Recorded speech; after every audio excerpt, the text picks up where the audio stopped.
성도 여러분, 이 시간 기도의 자리에 나오신 것을 환영하고 축복합니다. 우리 함께 2월 공동 기도문 하나님께 올려드리겠습니다. 마음 모아 샘물의 기도를 하나님께 드리겠습니다. 먼저 우리 믿음을 고백합니다. 너희는 가만히 있어 내가 하나님 됨을 알지어다. 아멘. 일상의 주인이 되어주시고 모든 삶의 능력이 되신 하나님을 찬양합니다. 우리의 형편을 아시고 마음 만져주시고 위로해 주시는 하나님을 신뢰합니다. 주시는 은혜로 감사와 기쁨이 흘러나는 매일을 살게 하소서. 언제 어디서나 하나님 백성임을 기억하며 사는 샘물 성도가 되게 하소서. 예배와 교회를 위해 기도합니다. 너희는 여호와 우리 하나님을 높이고 그 성산에서 예배할지어다. 아멘. 예배의 주인 되신 하나님 홀로 영광 받으소서. 말씀의 은혜가 넘치고 찬양의 기쁨을 누리며 기도의 능력을 경험하는 예배가 되게 하소서. 예배의 은혜가 삶으로 흘러들어 매 순간 예배자로 살게 하소서. 교회다운 교회가 되어 세상에 선한 영향력을 주는 거룩한 샘물 공동체가 되게 하소서. 목장을 위해 기도합니다. 보라, 형제가 연합하여 동거함이 어찌 그리 선하고 아름다운고. 아멘. 목장마다 섬기는 즐거움과 나눔의 감동이 있게 하소서. 특히 마음에 품은 VIP들이 하나님을 알아가며 삶의 위로를 얻는 목장 되게 하소서. 섬기는 목자들에게 성령 충만케 하시고 무엇보다 영혼을 깊이 사랑하며 가슴에 품는 사랑의 목자들이 되게 하소서. 교역자들과 선교사들을 위해 기도합니다. 오직 성령이 너희에게 임하시면 너희가 권능을 받고 내 증인이 되리라 하시니라. 아멘. 교회를 위해 헌신하는 교역자들을 지켜주셔서 강하고 담대하게 하시고 지혜와 지식이 풍성하며 성도들을 사랑으로 섬기는 자들 되게 하소서. 복음의 현장에서 예수님의 십자가의 도를 전하며 열매 맺기를 애쓰는 선교사들에게 영과 육의 건강을 허락하시고 가는 곳마다 복음의 향기 날리게 하소서. 나라와 민족 환우들을 위해 기도합니다. 시온아, 여호와는 영원히 다스리시고 내 하나님은 대대로 통치하시리로다. 할렐루야. 아멘. 이 나라를 코로나로부터 지켜주시고 속히 이 상황이 마무리되게 하소서. 경제적으로 어렵고 힘든 자들이 회복되어 온 나라가 하루빨리 안정을 찾게 하소서. 육신이 아픈 자들을 위로하여 주시고 치료의 광선으로 이전보다 더 건강하게 하소서. 함께하는 가족들이 지치지 않고 굳건하게 잘 견디도록 하소서. 오늘도 살아계신 하나님을 찬양합니다. 예수님의 이름으로 기도드립니다. 아멘. 이제 하나님 말씀을 보겠습니다. 오늘 말씀은 요한복음 7장 25절에서 36절까지입니다. 예루살렘 사람 중에서 어떤 사람이 말하되 이는 그들이 죽이고자 하는 그 사람이 아니냐. 보라, 드러나게 말하되 그들이 아무 말도 아니하는도다. 당국자들은 이 사람을 참으로 그리스도인 줄 알았는가. 그러나 우리는 이 사람이 어디서 왔는지 아노라. 그리스도께서 오실 때에는 어디서 오시는지 아는 자가 없으리라 하는지라. 예수께서 성전에서 가르치시며 외쳐 이르시되 너희가 나를 알고 내가 어디서 온 것도 알거니와 내가 스스로 온 것이 아니니라. 나를 보내신 이는 참되시니 너희는 그를 알지 못하나 나는 아노니 이는 내가 그에게서 났고 그가 나를 보내셨음이라 하시니 그들이 예수를 잡고자 하나 손을 대는 자가 없으니 이는 그의 때가 아직 이르지 아니하였음이러라. 무리 중에 많은 사람이 예수를 믿고 말하되 그리스도께서 오실지라도 그 행하실 표적이 이 사람이 행한 것보다 더 많으랴 하니 예수에 대하여 무리가 수군거리는 것이 바리새인들에게 들린지라. 대제사장들과 바리새인들이 그를 잡으려고 아랫사람들을 보내니 예수께서 이르시되 내가 너희와 함께 조금 더 있다가 나를 보내신 이에게로 돌아가겠노라. 너희가 나를 찾아도 만나지 못할 터예요. 나 있는 곳에 오지도 못하리라 하시니 이에 유대인들이 서로 묻되 이 사람이 어디로 가기에 우리가 그를 만나지 못하리요. 헬라인 중에 흩어져 사는 자들에게로 가서 헬라인을 가르칠 터인가. 나를 찾아도 만나지 못할 터이요 나 있는 곳에 오지도 못하리라 한 이 말이 무슨 말이냐 하니라. 아멘. 학생들이 공부하는 교실마다 보통 급훈이라는 것이 있습니다. 근데 제가 본 이제 재밌는 급훈들 중에는 이런 게 있었어요. 쟤 깨워라. 그리고 이런 것도 있더라고요. 엄마가 지켜보고 있다. 이런 이제 살벌한 급훈도 있었죠. 우리는 보통 우리가 중요하게 여기는 것들을 이런 급훈이라든지 또 가훈, 또 개인의 좌우명으로 삼곤 합니다. 예수님도 마찬가지셨어요. 나의 좌우명이다 이렇게 대놓고 말씀하신 적은 없지만 그분의 말씀과 삶 속에서 우리는 예수님이 무엇을 중요하게 여기며 사셨는지 그것을 충분히 알 수가 있습니다. 오늘 우리는 본문 말씀을 통해서 예수님께서 정말 중요하게 생각하셨던, 마치 좌우명이라고 할 수 있을 만큼 그렇게 중요하게 생각하셨던 그 세 가지에 대해서 함께 묵상하고자 합니다. 예수님께서 중요하게 여기신 것, 그 첫 번째는 아버지의 판단입니다. 오늘 본문 25절을 보시면 예루살렘 사람 중에 어떤 사람들이 예수님에 대해서 이렇게 말하죠. 이 사람은 사내들이니 죽이고자 하는 바로 그 사람이 아니냐. 그런데 그런 그가 어떻게 이렇게 버젓이 성전에서 가르치고 있는 것인가? 왜 당국에서는 이 사람을 그대로 놔두는 것인가? 라고 말합니다.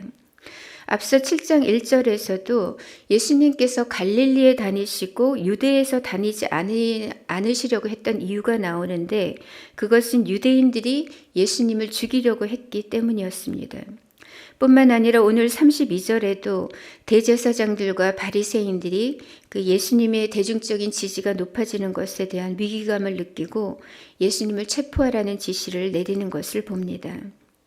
그러니까 지금 예수님의 상황이 매우 좋지가 않은 거죠. 유대 종교 지도자들이 예수님을 죽이려 한다는 이 사실은 이미 공공연한 비밀이었던 것입니다. 이렇게 예수님을 바라보는 세간의 시선은 크게 두 갈래였습니다. 한 부류는 예수님을 좋은 분이라고 생각했어요.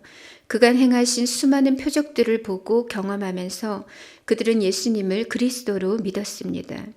그러나 다른 한 부류는 유대 종교 지도자들과 같이 예수님을 미워했고 또 죽이려고 했습니다. 조상들의 전통과 영적 어둠에 갇혀 있었던 그들의 눈에 예수는 그냥 신성 모독자였고 귀신 들린 자였고 또 미혹하는 자에 불과했습니다. 그들은 말하기를 우리는 이 사람이 어디서 왔는지 알아. 이 사람이 출신지도 알고 이 자의 직업도 아니까. 그러니까 그 사람은 그리스도일 리가 없어 라고 함부로 속단을 합니다. 그들은 예수님이 갈릴리 태생이라고 잘못 알고 있었고 목수라는 표면적인 정보만으로 그리스도가 아니라고 단정지었습니다. 그러나 예수님은 나사렛이 아니라 사실 베들레헴 출신이셨고 실상은 하나님의 아들 메시아셨죠. 예수님을 향한 세상의 무수한 오해와 그릇된 판단과 억측과 미움과 살해 위협은 그냥 예수님의 일상이었습니다. 우리는 이것들 중에 어느 하나만 당하게 되어도 얼마나 사람이 힘들 수 있는가를 잘 알고 있습니다. 하지만 예수님은 마치 아무 일 없으신 듯 오늘도 성전에서 말씀을 가르치고 계십니다. 왜냐? 예수님께 가장 중요한 가치는 사람들의 판단이 아니었기 때문입니다. 예수님은 이 세상의 평가보다 아버지의 생각, 아버지의 판단, 아버지의 마음, 아버지의 시선이 가장 중요했습니다. 우리도 마찬가지입니다. 우리가 믿음으로 최선을 다하며 살아도 때때로 돌아오는 것은 오해와 무시와 또 시기와 위협일 때가 있습니다. 그럴 때 보통 우리는 억울함에 멘탈이 흔들리기도 하고 원망과 불평을 쏟아내기도 하죠.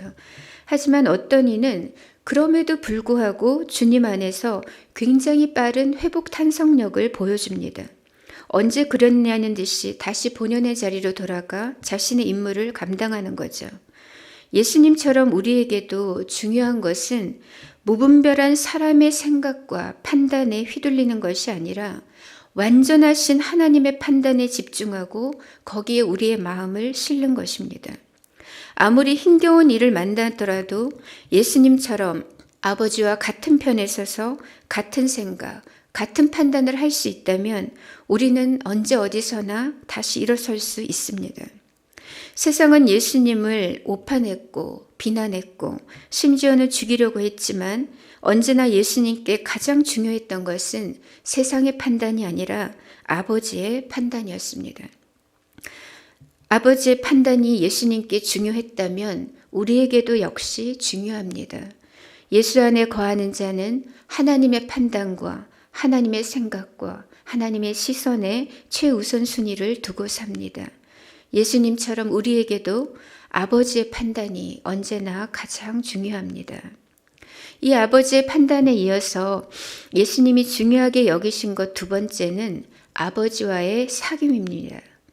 30절과 33절을 보겠습니다. 그들이 예수를 잡고자 하나 손을 대는 자가 없으니 이는 그의 때가 아직 이르지 아니하였음이로라.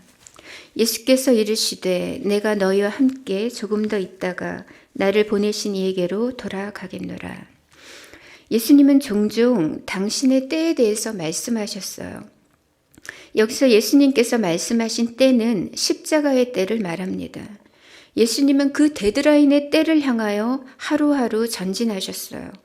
오늘 본문 배경의 시점은 그 십자가를 6개월 앞둔 어느 초막절 명절이었습니다. 예수님은 언제나 하나님의 때에 민감하셨고 하나님의 때를 아셨고 또 그 때를 위하여 나아가셨습니다. 십자가를 져야 할 때를 아셨고 아버지께로 다시 돌아가야 할 때를 아셨습니다. 사실 예수님의 모든 때는 곧 아버지의 때였습니다. 왜냐하면 예수님은 임의로 계획하시거나 마음대로 행하신 적이 한 번도 없기 때문입니다. 예수님은 언제나 아버지와의 깊은 교통 가운데 아버지의 계획을 따라 사셨습니다. 예수님은 언제나 자신을 보내신 그 아버지의 스케줄과 때를 따라 움직이셨던 것이죠. 때에 관하여서 하나님께서는 종종 우리를 많이 기다리게 하십니다. 더더구나 최근에는 코로나로 인해서 청년들의 취업이 더욱 어려운 것 같습니다. 지난 한 해 동안 꼬박 취업을 준비했던 어떤 자매에게 제가 물었어요. 작년 한 해 동안 이력서를 몇 통이나 썼었느냐고. 그랬더니 작년에는 그 기업에서 신입사원을 모집하는 곳이 별로 없어서 50통밖에 못 냈다고 하더라고요. 근데 그 자매가 이제 목사님의 딸이었는데 그 딸이 이제 1차에는 이제 통과했어도 2차, 3차에서 계속 안 되는 거예요. 그렇게 1년을 보내면서 정말 힘겨운 그 시기를 보낸 거죠. 그런데 비단 이 경우뿐만 아니라 우리 목자님들과 함께 여러 기도 제목을 나누다 보면은 하나님의 때가 있다는 것을 느끼게 됩니다. 우리는 뭐든 무조건 빨리 이루어지기를 바라지만 우리의 기대와 달리 하나님은 너무 이제 더디신 것만 같습니다. 그러나 하나님께서 우리를 기다리게 하실 때에는 분명한 선한 이유가 있습니다. 그 속에서 가장 좋은 것을 가장 좋은 때에 주시려는 하나님의 계획이 있었던 거죠. 최근에 저는 그 목자님으로부터 딸의 합격 소식을 들었습니다. 본인은 이제 고백하기를 내 능력으로 할 수 없고 하나님만이 하셔야만 한다고 그렇게 고백하면서 기도하고 기다렸는데 이제 좋은 소식을 얻게 된 거죠. 하나님은 지금까지 그 자매가 지원했던 곳 중에 가장 좋은 곳, 그리고 그가 가장 원하던 곳으로 최종 합격하게 해주셨습니다. 하나님께서 오래 기다리게 하실 때에는 어쩌면 합격보다 더 소중한 것을 우리에게 주시기 위함인 것 같아요. 우리의 믿음의 사이즈를 더 키우시고 우리로 하여금 하나님을 더 깊이 경험하게 하시는 거죠. 하나님은 언제나 가장 좋은 때에 그리고 가장 좋은 것을 우리에게 주시는 좋으신 아버지십니다. 예수님께는 아버지의 때가 곧 예수님의 때였고 아버지의 때가 가장 중요한 때였고 또 아버지의 때가 가장 최상의 때였습니다. 그렇다면 예수님은 어떻게 그토록 아버지의 때를 정확하게 잘 알고 계셨을까요? 그것은 그만큼 예수님이 하나님 아버지와 친밀했기 때문입니다. 성령 안에서 늘 아버지와 깊은 사랑의 사귐을 가지셨고 기도로 항상 교통하고 계셨기 때문에 예수님은 아버지의 때를 잘 아셨고 그 때를 놓치지 않을 수가 있었습니다. 예수님이 아버지의 타이밍을 잘 아셨다는 것은 곧 아버지를 늘 주목하고 있었다는 것입니다. 그분께 시선을 고정하고 있었다는 것이고 스탠바이 상태로 기도로 깨어 있었고 성령 안에서 아버지와 깊은 교제를 가지고 있었다는 뜻입니다. 예수님은 아버지와의 사귐이 가장 중요하다는 것을 알고 계셨습니다.